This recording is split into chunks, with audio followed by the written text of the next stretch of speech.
اعوذ باللہ من الشیطان الرجیم بسم اللہ الرحمن الرحیم۔ سورہ بقرہ کے 5ویں رکوع سے اور 14ویں رکوع تک تو مسلسل بلکہ 15ویں رکوع کی بھی پہلی 2 آیات شامل کرنی ہوں گی۔ یہ 10 رکوعوں سے 2 آیات زائد ہیں کہ جن میں خطاب کل کا کل بنی اسرائیل سے ہے۔ البتہ اس میں یہ فرق ہے کہ پہلا رکوع جو ہے وہ ان کو دعوت پر مشتمل ہے، نبی اکرم صلی اللہ علیہ وسلم پر ایمان لانے کی پرزور دعوت۔ بقیہ یہ 9 رکوع جو ہیں یہ ان پر فرد قرارداد جرم ہے جو عائد کی جا رہی ہے۔ ہم نے تمہارے ساتھ یہ احسان و اکرام کیا، تم پر یہ فضل کیا، یہ کرم کیا، تمہیں یہ حیثیت دی، تمہیں یہ مقام دیا، تم نے اس طور سے اپنے اس مشن کی خلاف ورزی کی، اپنے مقام اور مرتبے کو چھوڑ کر اور دنیا پرستی اختیار کی۔ یہ جو 9 رکوع ہیں ان میں بنی اسرائیل کی تاریخ کا تو یوں سمجھیے کہ ایک بہت بڑا حصہ اور نمایاں اس کے فیچرز آئیں گے، لیکن یہ سمجھ لیجئے کہ اصل میں یہ امت مسلمہ کو بھی ایک پیشگی تنبیہ ہے کہ کوئی مسلمان امت جب بگڑتی ہے تو یہ چیزیں اس میں آ جاتی ہیں۔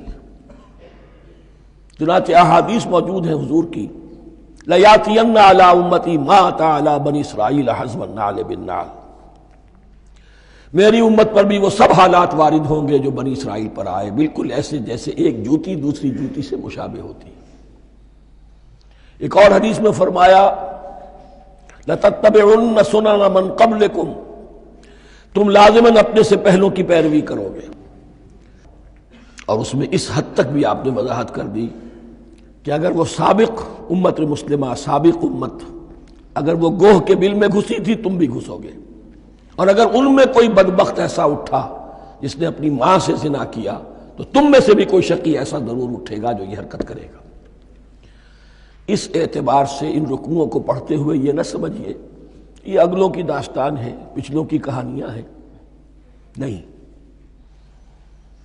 خوش طرح باشد کے سر دل براں، گفت آیت در حدیث دیگراں، یہ ہمارے لیے ایک آئینہ ہے اور ہمیں ہر مرحلے پر سوچنا ہوگا، دروبینی کرنی ہوگی، انٹروسپیکشن، کہ کہیں اسی گمراہی میں ہم مبتلا تو نہیں۔ دیکھتے جائیے گا۔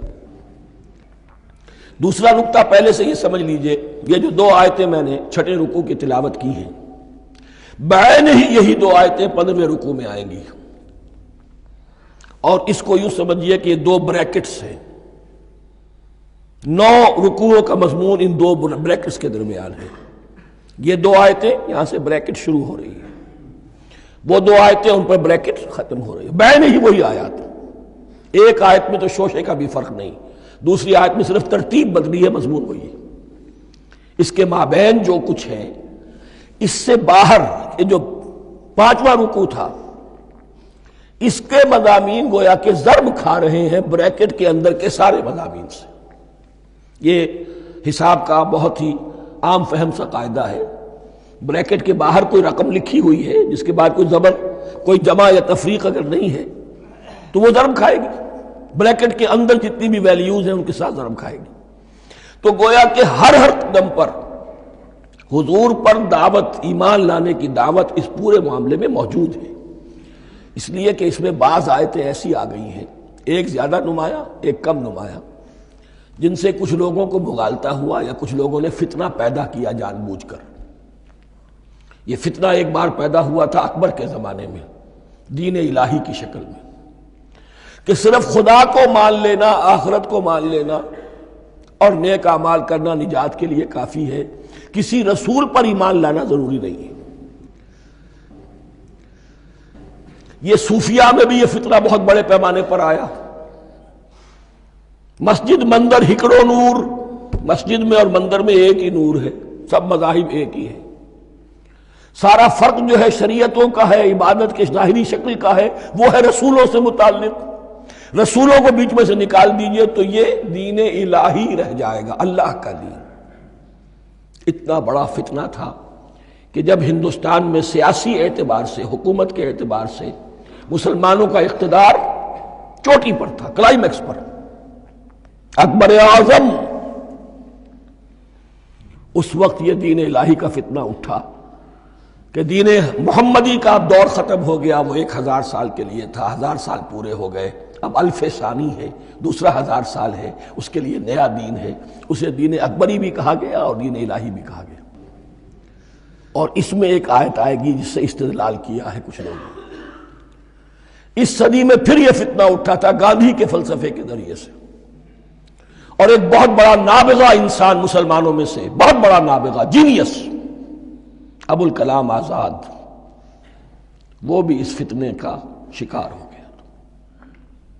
متحدہ قومیت، چنانچہ گاندھی اپنی پرارتھنا میں کچھ قرآن کی تلاوت بھی کراتا تھا، کچھ گیتا بھی پڑھواتا تھا، کچھ اپنشدوں سے، کچھ بائبل سے، کچھ گرو گرنتھ سے، معلوم ہو یہ سب ٹھیک ہے، سب ایک ہے، سب لوگوں کو ایک ہونا چاہیے، ایک قوم ہونا چاہیے، مذہب تو انفرادی معاملہ ہے، کوئی مسجد میں چلا جائے، کوئی مندر میں چلا جائے، گردوارے میں چلا جائے، کوئی چرچ میں چلا جائے، کوئی سینیگاگ میں چلا جائے، کیا فرق واقع ہوتا ہے؟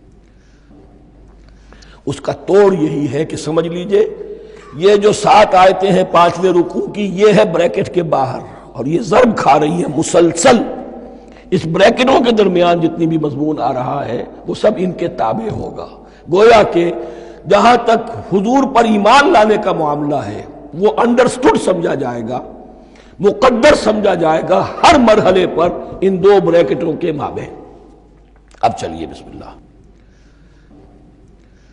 یا بنی اسرائیل اذکروا نعمتی التی انعمت علیکم وانی فضلتکم علی العالمین، اے اسرائیل کی اولاد، یاد کرو میرے اس انعام کو جو تم پر ہوا، اس کی وضاحت میں کر چکا ہوں، لیکن یہاں جو الفاظ آ رہے ہیں بہت زوردار، وانی فضلتکم علی العالمین، میں نے تمہیں فضیلت عطا کی تمام جہانوں پر۔ یہاں ایک قاعدہ نوٹ کر لیجئے، عربی نحو کا قاعدہ یہ ہے کہ کہیں ظرف جس میں کوئی شے ہے، ظرف کی جمع لے لیتے ہیں، مراد ہوتا ہے مظروف، ظرف کے اندر جو شے ہے اس کی جمع۔ تمام جہانوں پر فضیلت، کیا فرشتوں پر بھی فضیلت؟ نہیں، جہان والوں پر، تمام اقوام عالم پر تمہیں فضیلت عطا کی، یہ مطلب ہے اس کا۔ تمام عالموں پر، تمام جہانوں پر، یعنی تمام جہان والوں پر، اس انسان عالم انسانیت کے اندر جتنے بھی مختلف گروہ ہیں، نسلیں ہیں، طبقات ہیں، ان میں فضیلت۔ وَاتَّقُوا يَوْمًا لَا تَجْزِي نَفْسٌ عَن نَفْسٍ شَيْئًا، میں عرض کر چکا ہوں، اب تیسری مرتبہ پھر عرض کر رہا ہوں، اصل شیخ آخرت، محاسبہ آخرت، یہ مستحضر ہوگا تو انسان سیدھا رہے گا۔ اس میں کمزوری آ جائے، ضعف آ جائے تو باقی ایمان باللہ، ایمان بالرسالت، یہ نہ معلوم کیا کیا شکلیں اختیار کر لیں۔ دیکھیے اس آیت کے اندر 4 اعتبارات سے محاسبہ آخرت کا زور ہے۔ وَاتَّقُوا يَوْمًا، ڈرو اس دن سے، لا تجزی نفس عن نفس شیئا، جس دن کوئی جان کسی دوسرے کے کام نہ آ سکے گی، ولا يقبل منها شفاعہ، اور نہ کسی سے کوئی سفارش یا شفاعت قبول کی جائے گی، کیٹیگوریکل ڈینائل، ولا يؤخذ منها عدل، نہ کسی سے فدیہ قبول کیا جائے گا، ولا هم ينصرون، اور نہ انہیں کوئی مدد مل سکے گی۔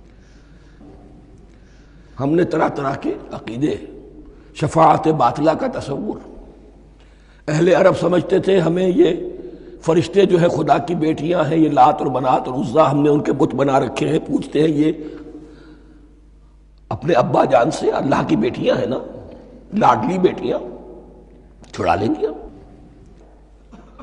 ہمارے ہاں بھی تصور ہے اولیاء اللہ چھڑا لیں گے۔ یا شفاعت باطلہ، خود حضور کی شفاعت کے بارے میں جو غلط تصورات ہیں، ایک شفاعت حقہ ہے، اس کی وضاحت کا یہ موقع نہیں ہے، وہ آیت الکرسی پہ جب ہم پہنچیں گے انشاءاللہ تعالیٰ اسی سورہ مبارکہ میں تو اس کی وضاحت بھی ہوگی۔ یہ سارے جو ہم نے جو گھڑ رکھے ہیں خیالات، ان کی نفی اس آیت کے حوالے سے کی۔